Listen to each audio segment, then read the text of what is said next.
Bora falar de futebol, dia de derby, dia de Palmeiras e Corinthians, dia de Corinthians e Palmeiras, dia de clássico, o mais pesado do estado, Palmeiras e Corinthians especificamente no caso, porque o mando é alviverde, embora a partida não aconteça no Allianz Parque, vai acontecer na Arena Barueri. Claro que isso tem uma influência no jogo. Palmeiras e Corinthians.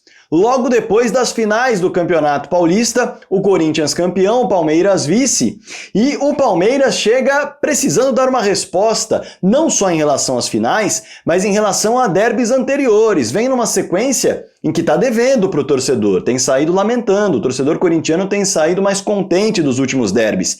E o Palmeiras vem embalado em resultados, 3 vitórias nos últimos 3 jogos. Já o Corinthians, desde a final do Campeonato Paulista, vamos pegar os últimos 4 jogos aí, vem de partidas estranhas, né? Tem uma vitória e essa vitória é contra um time reserva dentro desses 4 jogos. Bom, 2 equipes com muitas dúvidas nas escalações e vem novidade aí no Palmeiras, hein? Vem novidade entre os relacionados, o torcedor do Palmeiras celebra, Paulinho estará à disposição para essa partida. Vai jogar, não vai jogar? Vamos falar sobre tudo isso, todas as dúvidas das escalações, o prognóstico do jogo aqui nesse vídeo. Mas antes, eu quero me apresentar para a galera que está conhecendo agora o canal do Fragoso. Chegou hoje? Prazer! Meu nome é Rodrigo Fragoso, eu sou setorista do Palmeiras na TNT Sports e produzo análises em vídeos sobre o clube nas minhas redes sociais. Essa que você está assistindo é uma delas. Então, faz o seguinte, me dá uma moral, se você ainda não é um inscrito, está conhecendo o trabalho, já clica no botão inscrever-se que é muito importante. E já clica no botão do lado também, que é esse sininho aí.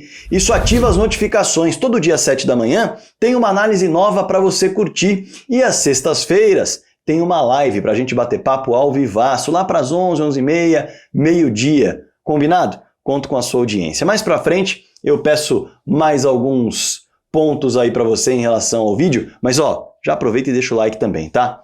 Bora lá pro tema do vídeo, olha só. O histórico recente dos derbys faz o torcedor do Palmeiras sentir que o time deve uma resposta, né? Não dá para negar. Enquanto o corintiano tem se sentido muito bem. Porque veja só, desde a vitória lá no primeiro turno do último Campeonato Brasileiro, em 2024, quando o Palmeiras venceu por 2-0 no Allianz Parque, gols do Rafael Veiga com desvio do Fabinho na falta e o Vitor Reis depois de cabeça, o Palmeiras viveu 4 confrontos contra o Corinthians, nos quais saiu lamentando de campo em todos eles. Todos. Veja só. No segundo turno do Campeonato Brasileiro, o Palmeiras lutava pelo título e o Corinthians lutava contra o rebaixamento. E havia acabado de ser eliminado da Copa Sul-Americana, o Timão sonhava com a perspectiva de conquistar essa taça. Pois bem, era um Palmeiras descansado contra um Corinthians abalado emocionalmente e desgastado fisicamente. Resultado, o Corinthians venceu por 2-0 na Neoquímica Arena. Vamos avançar um pouquinho no tempo? Deixa o Brasileirão de lado, bora para o Campeonato Paulista dessa temporada. Para se ter uma ideia, o Palmeiras sai na frente no Allianz Parque, mas leva um empate e termina o jogo com boa parte do segundo tempo, tendo um jogador a mais por conta da expulsão do Yuri Alberto por uma simulação no campo de ataque, e o Palmeiras não é capaz de fazer o gol da vitória. E ainda perde um pênalti com o Estevão no último lance da partida. Claro que saiu lamentando do confronto. Depois vem as finais. Um Palmeiras que tem o primeiro jogo para tentar abrir vantagem em casa e perde por 1-0, e um Palmeiras que tem um segundo jogo para tentar dar uma resposta e não sai do 0-0, inclusive tendo o Corinthians novamente um jogador a menos durante um período do segundo tempo, com muita paralisação, enfim. Não foi um jogo que rolou muito depois daquela expulsão, mas viu o Corinthians levantar a taça. Então, é um Palmeiras que deve uma resposta para o torcedor, é um Palmeiras que deve um derby satisfatório para o torcedor em relação às últimas 4 apresentações. Já o corintiano está muito bem obrigado em relação ao que aconteceu nos últimos derbys. O jogo é em Barueri. E, convenhamos, sejamos sinceros. Torcida única, torcedor do Palmeiras.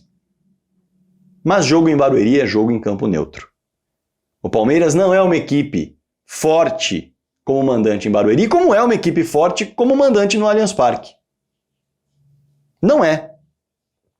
Veja só, nessa temporada, o Palmeiras levou a virada do Novo Horizontino. Isso é raríssimo no trabalho do técnico Abel Ferreira. Ah, Fragoso, mas veja bem, ainda era aquele momento em que o time estava mesclado em 2 grupos. Não interessa.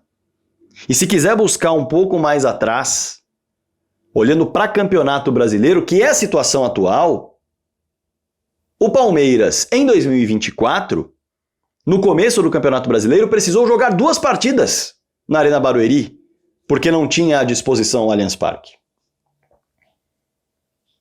Perdeu para o Atlético Paranaense e perdeu para o Internacional. O Palmeiras tem 5 derrotas como mandante no Campeonato Brasileiro de 2024. 2 delas nas 2 partidas que jogou na Arena Barueri. Depois perdeu para o Vitória usando o time reserva no Allianz Parque. E aí tem a derrota para o campeão Botafogo e a derrota no último jogo para o Fluminense de um time já desmobilizado. É campo neutro. Convenhamos que é campo neutro, apesar da torcida única. Mas agora vamos falar dos times, porque é o Palmeiras que chega embalado com 3 vitórias, é verdade, ainda que sem convencer tanto, porque nesse momento o técnico Abel Ferreira trabalha uma reformulação. Isso é claro, tanto no sistema quanto nas peças titulares. Certo? Venceu o Sport em Cristal, fazendo um ótimo segundo tempo, venceu o Sport sem jogar bem e venceu o Cerro Porteño controlando o jogo defensivamente. Mas, perigo, colocar o Cerro nas cordas, pressionar o Cerro Porteño, fazer com que o Cerro Porteño sentisse um Palmeiras sufocante, não aconteceu. Venceu por 1-0. Não foi um jogo ruim, mas passou longe de ser um jogo em que a equipe amassou o adversário no Allianz Parque. Vem com novidades? Sim, vem com novidades. Rafael Veiga está fora. Não vai precisar operar o ombro, uma boa notícia para o jogador, também para a comissão técnica, mas deve parar por um tempo. E aí o Felipe Anderson, que é uma notícia boa para a comissão técnica e para o torcedor do Palmeiras, deve seguir na responsabilidade da função de ser um meia quase segundo atacante, função que ele fez bem na Lazio e começa bem no Palmeiras, jogando pelo lado direito do campo, tanto aberto quanto no corredor central pelo lado direito. O Mike segue em tratamento de lesão na coxa, está fora. Lucas Evangelista, informação que eu tenho é de que ele não vai ao jogo, ainda trabalha a recuperação do trauma que sofreu na coxa. Foi uma pancada forte. O Paulinho é novidade positiva para o Palmeiras. Depois de 5 meses, volta a ser relacionado. Vai jogar? Aí é outro papo. Até porque o Maurício voltou a ser relacionado contra o Cerro Porteño e não entrou em campo.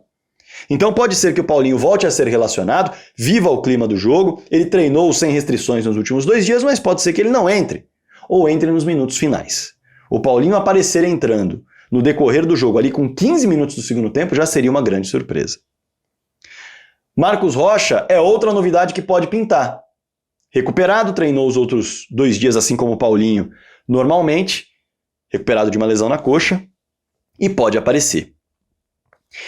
E a formação? Bom, o Palmeiras tem atuado com 3 zagueiros. Se seguir assim, o Palmeiras pode ter a volta do Rocha no lugar do Bruno Fux, a depender do que o Abel entender que é o melhor para a equipe, afinal o Bruno Fux tem feito os 3 zagueiros, mas fechado a linha de 4 como um lateral, então o Rocha pode fazer esse papel, vai depender muito do que o técnico Abel Ferreira desejar. O Maurício voltou ao banco na última rodada, ou melhor, no último jogo, foi pela Libertadores, e pode ser uma peça a aparecer na equipe. E aí ele poderia entrar no lugar do Facundo? Poderia entrar no lugar, talvez, do Richard Rios? Poderia. Do Richard Rios ele atuaria mais por dentro, do Facundo ele seria uma peça que atuaria mais por fora. Até pela sequência de jogos do Facundo. Não que o Abel tenha dado sinais de que quer tirá-lo da equipe. Mas ele está jogando, como o Abel diz, emprestado pelo lado oposto, já vem de uma sequência muito grande de jogos e pode ser que pinte uma surpresa em relação a isso. O Palmeiras que entrou em campo Diante do Cerro Porteño tinha o Everton no gol, Bruno Fux, Gomes e Murilo, Estevão aberto como um ala pela direita, Rios, Emiliano e Veiga acabou se machucando com 10 minutos, o Felipe Anderson entrou por dentro, e o Piquerez como ala esquerda. Facundo e Vitor Roque mais centralizado, Facundo deslocado mais pelo lado esquerdo para o Estevão ocupar o lado direito quando o Palmeiras atacava. Com as mudanças, o Palmeiras pode entrar em campo com o Everton no gol, Marcos Rocha, Gomes e Murilo, mantendo o sistema de 3 zagueiros, Estevão aberto pela direita, Felipe Anderson no lugar do Veiga, Emiliano Martinez, Richard Rios ou Maurício e Piquerez. Mais à frente, Vitor Roque e Facundo ou Vitor Roque e Maurício. Esse é o provável Palmeiras. Para enfrentar um Corinthians que também vem com mudanças e vem vivendo um momento muito estranho. Muito estranho. A gente vai falar sobre as mudanças e esse momento estranho. Mas antes, o meu professor de inglês vai aparecer aqui na tela. O Teacher Jay. Ele mesmo. @oTeacherJ. Você aí, precisa treinar o seu inglês? Precisa aprender inglês? Precisa treinar o seu espanhol? Precisa aprender espanhol? Eu indico esse meu professor de inglês, o Teacher Jay. Ele pode personalizar as aulas online particulares com você. Vou contar uma história aqui que eu estou contando nos últimos vídeos para quem está chegando agora. Eu estou me preparando para trabalhar no Mundial de Clubes nos Estados Unidos e por isso estou treinando e afinando o meu inglês. E ele fez um exercício no qual colocou o Antônio Conte numa coletiva, um vídeo no YouTube, para eu escutar um desabafo dele e preparar perguntas que eu faria para o Antônio Conte naquela situação. E ele simulou o Antônio Conte, tá? Ele pausou o vídeo e simulou as respostas, simulou o debate ali, para que eu sentisse e simulasse o que eu posso acabar vivendo. E aí, claro, ele pode simular aquilo que você precisa. É para turismo, é para simular um pedido num restaurante, é para simular um pedido de endereço, é para simular a entrada num hotel, é para simular uma reunião com o cliente, ele pode preparar um mês de curso, 2, 3, 6 meses. Bate um papo com ele, tenho certeza que ele pode te ajudar. @oTeacherJ, só que de segunda e quarta-feira, das 9 às 10 da manhã, não tem conversa, é o meu horário. Show? Bora voltar para o tema do vídeo. Olha só, o Corinthians chega com uma irregularidade pós-campeonato paulista, né? Veja só, no Brasileirão, vem de empate com o time reserva do Bahia em Salvador. Melhor dizendo, perdão, vem de empate contra o Bahia usando um time reserva, era o Corinthians quem usava o time reserva, foi buscar o empate no finalzinho.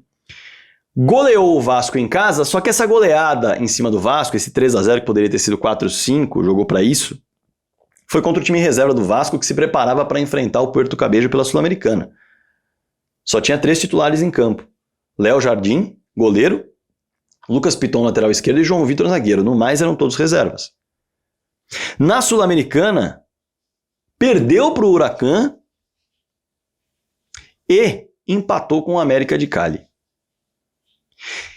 Chegou a usar times alternativos nesses jogos, como eu disse, então é uma sequência estranha do Corinthians. É uma sequência bem irregular. E deve mexer na escalação em relação ao último confronto, evidentemente, vem com titulares, mas tem algumas novidades importantes. Por exemplo, o Memphis Depay não jogou na Colômbia por conta do inchaço no tornozelo depois do jogo contra o Vasco, voltou a treinar e vai para o jogo. Mas o Corinthians tem outras dúvidas. O Ramon Dias, por exemplo, é certo que não vai para o jogo, foi expulso contra o Vasco, está fora. O Emiliano é quem vai comandar. O Hugo Souza segue em tratamento de uma lesão muscular na coxa, quem joga é o Matheus Donelli. O Igor Coronado é uma dúvida, porque vem tratando um trauma no ombro, não se sabe se terá condições de jogo.